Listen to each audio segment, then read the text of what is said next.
Noong 1991, nagulat ang mga ordinaryong mamamayan ng Israel nang lumapag sa kanilang international airport ang mahigit 14,000 na mga Afrikano lulan ng naglalakihang eroplano ng kanilang militar at national airline na El Al. Yan ay dahil lingid sa kaalaman ng mga Israeli ay may grupo pala ng kapwa nila Hudyo na naninirahan sa isang sulok sa Afrika na nakakaranas ng pang-aapi at persekusyon. At kung hindi gumawa ng hakbang ang Israel, ay maaaring mauubos sa mga ito mula sa kamay ng mga armadong grupo at maging sa diktador ng bansang kanilang tinitirhan. Ito ang totoong kwento sa likod ng Operation Solomon, ang mapangahas na rescue mission ng Israeli government upang iligtas at dalhin sa Israel ang mga kapatid nilang Hudyo sa Afrika mula sa tiyak na kapahamakan. Mr. Good Vibes! Mayo ng taong yon, isang sikretong operasyon ang inilunsad ng gobyerno ng Israel upang iligtas mula sa panganib ang libu-libong mga Hudyo mula Afrika, partikular na sa Ethiopia. Lingid sa kaalaman ng mga simpleng mamamayan ng Israel, lalapag sa kanilang bansa ang isang komunidad ng mga Hudyo mula sa kontinente na hindi nila aakalaing puno pala ng mga taong kaparehas nila ng pananampalataya.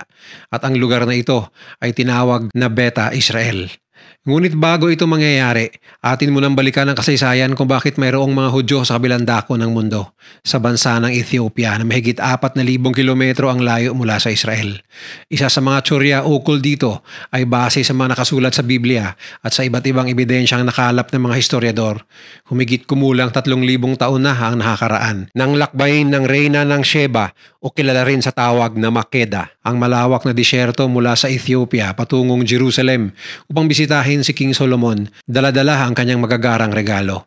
Nakasaad sa kasulatan na bumalik ang naturang reyna sa Ethiopia, ngunit marami ring naniniwala na ikinasal ito kay Solomon at ang mga salinlahi nito ay ang African Jews sa Ethiopia. Isa pang tsorya na sumusuporta sa pagkakaroon ng maraming Hudyo sa bansang ito ng Afrika ay dahil di umano sa isang nawawalang tribo ng mga Hudyo mula sa Israel na napadpad sa lugar. Maaari ding ang Beta Israel ay nabuo dahil sa mga Hudyo mula sa Yemen na dinala sa bansa bilang mga bilanggo. Maraming mga maaaring dahilan kung bakit nabuo ang Beta Israel, pero ang tanging sigurado lamang na mga panahong yon ay ang kagustuhan ng mga Hudyong ito na makabalik sa Jerusalem, ang Holy Land sa gitna ng Israel. Naniniwala ang mga miyembro ng Beta Israel na sila ay mga tunay na Hudyo dahil sa mga itinuro sa kanila ng kanilang mga ninuno at dahil ito na rin ang nakasaad sa kanilang mga kasulatan. Noong mga panahong yun, ang Beta Israel ay walang kaide-ideya sa kung ano ang nasa labas ng kanilang komunidad, kaya't hindi nila alam na mayroon din palang ibang mga Hudyo sa ibang parte ng mundo. Ang buong pag-aakala nila ay sila na lamang ang natitirang mga taong naniniwala sa Judaism. Ni hindi nga nila alam na maraming mga Hudyo ang pinaslang noong World War II dahil kay Adolf Hitler at sa mga Nazi. Pero kumpara sa mga nakatagong tribo sa Afrika, mapayapang namuhay ang mga miyembro ng Beta Israel sa Gondar Mountains kahit pa man malayo sila sa kasarinlan. Nasanay na rin sila sa pagiging malaya at mayroon na silang sariling gobyerno at mga pinuno, pati na rin sariling hukbong sandatahan. Subalit ang Beta Israel ay isang komunidad na matagal nang kinalimutan ng mga Kristiyanong Ethiopian dahil sa isang kasunduan noong 1500. Nang matalo ng mga Kristiyano ang mga Hudyo sa isang madugong bakbakan, napilitan ng mga ito na magpalaboy-laboy na lamang sa disyerto. Fast forward ng 500 years at parang ganun pa rin ang sitwasyon ng mga miyembro ng grupo. Kahit sa modernong panahon, tinuturing pa rin ang mga Ethiopian Jews bilang mga falashas, nang ibig sabihin ay mga pinalayas na estranghero o sa madaling sabi ay mga nomad o mga taong walang sariling tirahan. Malaya man sila kung tutuusin, pero napakababa naman ng tingin ng ibang Ethiopian sa mga Hudyong nasa Beta Israel at tila ba hindi sila kinikilala o nirerespeto bilang mga lehitimong mamamayan ng bansa. Dahil dito, natuto na lang silang mamuhay ng payak at independente. Ilan sa mga miyembro ng Beta Israel ay namuhay bilang mga magsasaka, panday, mananahi at kung ano-ano pang mahihirap na trabaho na iniligwak na ng modernong lipunan. Bilang kapalit sa trato ng mga kababayan nilang mga Kristiyano, inilayo din ng mga Hudyo ang kanilang sarili at piniling mapag-isa sa gilid. Ang mga sumunod na henerasyon ng mga Hudyo sa Beta Israel ay mahigpit na sumunod sa lahat ng mga utos na nakasulat sa kanilang sariling Torah. Kabilang narito ang pag-iwas sa pakipagsalamuha sa mga Kristiyano. Kakaiba man ang kanilang mukha, lahi at kulay ng balat kumpara sa mga Hudyo na nasa Israel. Halos magkapareho lang naman talaga sila ng pinaniniwalaan, si Yahweh. Mayroon mang mga maliliit na pagkakaiba, nagkakaisa naman sila sa kanilang mga sinasamba. Yun nga lang, wala pang kaalam-alam ang parehong grupo sa isa't isa. Para sa Beta Israel, ang Jerusalem ay ang pinakabanal na lugar para sa isang Hudyo. Ilan nga sa kanila ay tinuturing ito bilang ang langit na puno ng ginto at mga magagandang bagay na matagal na nilang minimithi. Subalit kahit na parang isang alamat ang kwento ng Holy Land para sa mga Ethiopian Jew, matagal na nilang dinarasal at pinapangarap na sana isang araw makakabalik na sila sa lugar kung saan talaga sila nagmula. Isang ambisyosong ekspedisyon na maisa sa katuparan dahil sa isang magulong sitwasyon sa Ethiopia noong late 1980s at early 90s. Sa pamumuno ng nooy diktador na si Mengistu Haile Mariam at sa pag-usbong ng maraming armadong grupo sa bansa, nakaranas ang mga Ethiopian Jew ng persekusyon, panunupil at samot-saring human rights abuse. Sa katunayan ay marami sa kanila ang pinaslang ng iba't ibang armadong grupo na may basbas ng diktador. Marami sa kanila ang pinalaya sa sariling mga tahanan at ang iba ay mas pinili na lang na voluntaryong lumayas at ninais lumipat ng ibang bansa at ang iba ay ginustong maglakbay papunta sa kanilang tinuturing na promised land, ang Jerusalem. Subalit hindi pa muna nakisali ang Israel sa gagawing paglalakbay ng kanilang mga kapatid mula sa Beta Israel.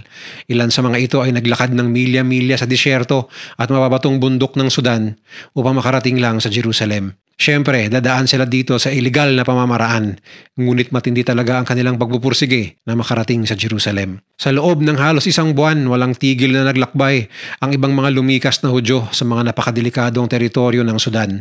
Ilan dito ay kinokontrol ng mga rebelde, kaya naman mas lalo lamang itong nagpapahirap sa mga Ethiopian Jew.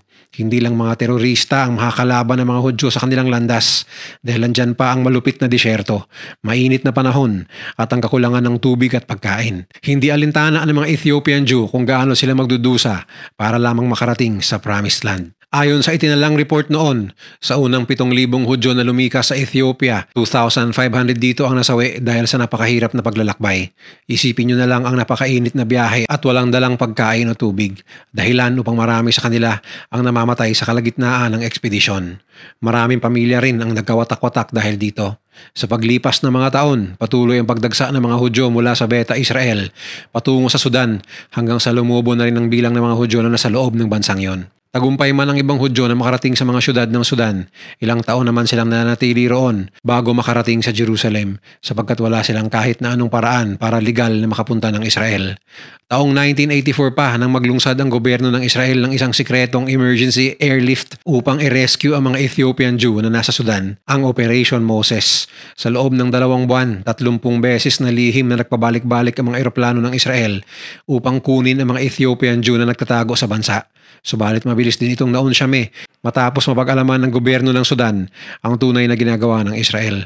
Nasundan pa ito ng isang sikretong misyon, ang Operation Joshua, kung saan kumpara sa Operation Moses, napakakonti lamang ng na-rescue ng Israeli government noong 1985. Ang mga natirang Hudyo sa Ethiopia ay nagsumamo na sana ay huwag silang kalimutan ng kanilang mga kapamilya na nauna nang nakaalis pati na ng Israel.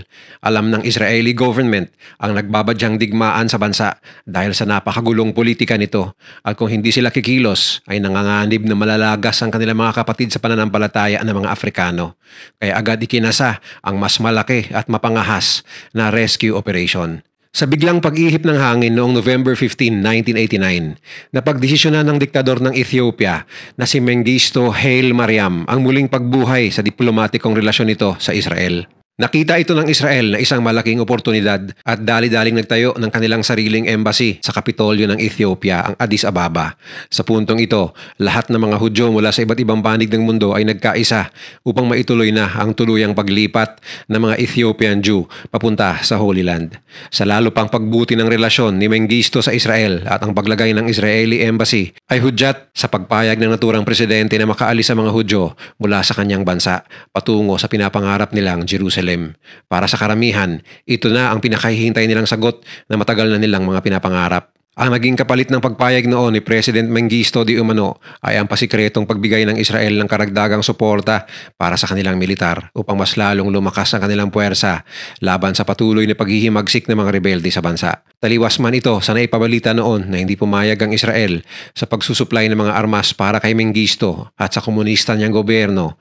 Parang may nangyari ngang sikretong kasunduan dahil napapayag nila ang presidente na hayaang makalikas mula sa nangyayaring gulo sa bansa ang ilang porsyento ng mga Hudyo.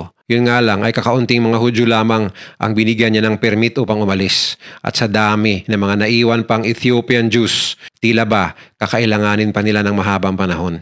Bagamat hindi garantisado na silang lahat ay makakaalis ng bansa, dumagsa pa ang mga Hudyo mula sa liblib na parte ng Ethiopia at lumipat sa Addis Ababa kung saan naroon ang Israeli Embassy. Humigit kumulang 15,000 na ng mga Hudyo ang tumira sa paligid ng embahada at doon na naghintay kung kailan sila mabibigyan ng pagkakataong makaalis. Tila ba biglang nagkaroon ng isang malaking komunidad sa bandang iyon ng syudad. Nagtayo ang mga lalaki ng mga kabahayan, paaralan at pati na ang kanilang bagong sinagog, ang lugar kung saan sumasamba ang mga Hudyo. Ito na nga ang lubusang paglipat ng Beta Israel sa Addis Ababa.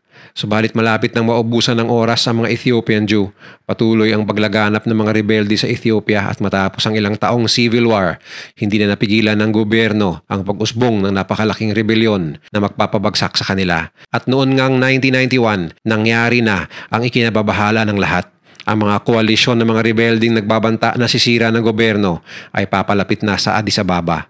Kahit si Diktador Mengistu Mariam noon ay tumakas na sa bansa dahil sa takot na baka mapatay siya ng mga rebelde.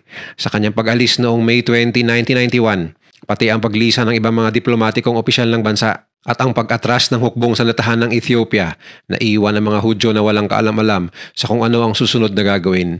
Ang nakakatakot pa rito, walang kakayahan ng mga Hudyong ito na lumaban. Para sa mga rebelding nais din na ubusin ang mga nakakalat na Hudyo sa Ethiopia, ito ay isang napakalaking pagkakataon.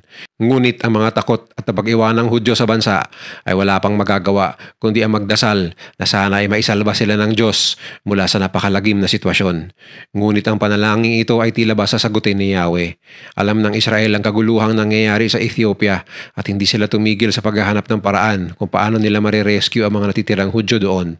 Lingid sa kaalaman ng mga membro ng Beta Israel, may kakarampot pang pag-asa na natitira para sa kanila. Ang problema nga lang, humihingi na ang mga rebelde na siyang nagkokontrol na ng bansa ng $30 million kapalit ng pagpapalaya ng mga naiwang Ethiopian Jews. Buti na lang at nagtulong-tulong ang Jewish community sa Israel at Amerika maging sa iba pang bansa upang makakuha ng ganito kalaking pondo.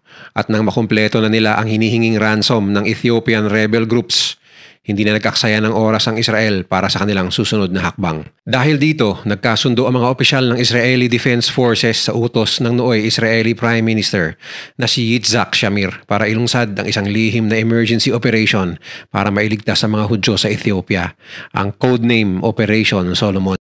Kailangan nila itong gawin sa lalong madaling oras dahil lahat ng rebel groups ay gustong maambunan sa malaking pera mula sa Israel at kagaya ng inaasahan ay lalong naging magulo ang sitwasyon dahil ang ibang grupo nga ay hindi na bahagian ng ransom money, dahilan upang lalo silang magalit. Umaga ng May 24, 1991, lumipad ang 35 eroplano mula sa El Al Airlines at Israeli Air Force kabilang na ang napakalalaking Boeing 747 bilang bahagi ng Operation Solomon. Ang kanilang misyon ay walang iba kundi ang isakay ang magkakasyang Ethiopian Jews papunta sa Israel sa lalong madaling panahon. Dahil sa libu-libong mga nakaabang na pasahero, kinailangan na lang tanggalin ang mga upuan ng mga eroplano para mas malaki ang bakante sa loob at para mas marami silang maikargang pasahero. Halos lahat ng mga Hudyo sa Ethiopia ay taimtim na naghihintay sa labas ng Israeli Embassy sa Addis Ababa, habang ang iba naman na naiwan sa bundok ng Gondar region ay isa-isa na rin kinukuha ng mga bus at truck. Subalit mayroon pa silang dapat gawin ang makapunta sa airport nang hindi namamataan ng mga rebelde. Kaya kasama sa kanilang convoy ang mga personnel ng Israeli Defense Forces na nakahanda na sa anumang engkwentro. Pagdating ng mga eroplano, wala nang inaksayang oras ang lahat ng kabilang sa Operation Solomon. Agad itong pinuno ng mga tao hanggang sa mistulang MRT na ito sa siksik ng pasahero. Sa katunayan ay umabot sa 1,088 na mga pasahero ang kanilang napagkasya sa Et Al Airlines Boeing 747 na hanggang ngayon ay hawak pa rin ang world record bilang pinakamaraming pasaherong naisakay sa isang eroplano. Sa katunayan ay nadagdagan pa sila ng 2 sa ere dahil may isinilang na 2 sanggol habang nasa gitna ang flight na itinuring ng lahat na isang milagro. At bagamat may basbas na mga rebelding nagbabantay sa paliparan ng kanilang ginagawa, malaki ang tsansa na matutunugan ito ng ibang grupo kaya nakabantay pa rin ng maigi ang kasama nilang puwersa ng IDF sa airport. Wala nang ibang inisip ang mga miyembro ng Beta Israel kundi ang makasampas sa mga eroplano at makarating sa Jerusalem, sa lugar kung saan sila nararapat. Kahit pa man ibig sabihin nito ay maiiwan nila ang lahat ng kanilang mga pagmamayari, mas pinili pa rin nila ang makalikas, lalo na at pabagsak na rin ang buong bansa. Bandang alas 5 ng hapon nang lumapag ang pinakaunang eroplano sa Tel Aviv at baka sa mukha ng mga Ethiopian Jew ang saya nang makita nila ang Israel sa unang pagkakataon. Sa wakas, makakarating na rin sila sa lupang pinangako. Pagkatapos nun, sunod-sunod nang dumating ang mga iba pang eroplano, lula ng mga Hudyo mula sa Afrika. Sa loob ng 36 hours, tagumpay ang Operation Solomon na mailigtas ang 14,325 na mga African Jew patungo sa Israel, ang pinakamalaking immigration ng mga African papasok ng Israel sa kanilang kasaysayan. Marami sa mga dumating ay walang ibang dala, kundi ilang mga damit at gamit pang luto, at ang iba ay hinang-hinana, dala ng malnutrisyon at pagod sa ilang linggong pagkakamping sa labas ng embahada, kaya sinalubong sila ng maraming ambulansya. Hindi makapaniwala ang mga mamamayan ng Israel sa kanilang nakita noon sa telebisyon. Ngunit winelcome pa rin nila ang kanilang mga kapatid mula Afrika ng buong puso. Ang operasyong ito ang isa sa pinakatumatak sa pangyayari sa kasaysayan ng mga African Jew. Patunay lamang ito sa pagkakaisa ng mga Hudyo na bagamat nasa kabilang panig ng mundo ang kanilang mga kapatid sa pananampalataya sa Afrika, ay handa pa rin silang magpaabot ng tulong at kupkupin ang mga ito para sa kanilang kaligtasan. Kung nagustuhan mo ang video na to, share mo naman sa iba at mag-subscribe ka na rin. Panoorin mo na rin yung mga videos na nasa kanan para lalo pang maubos ang oras mo.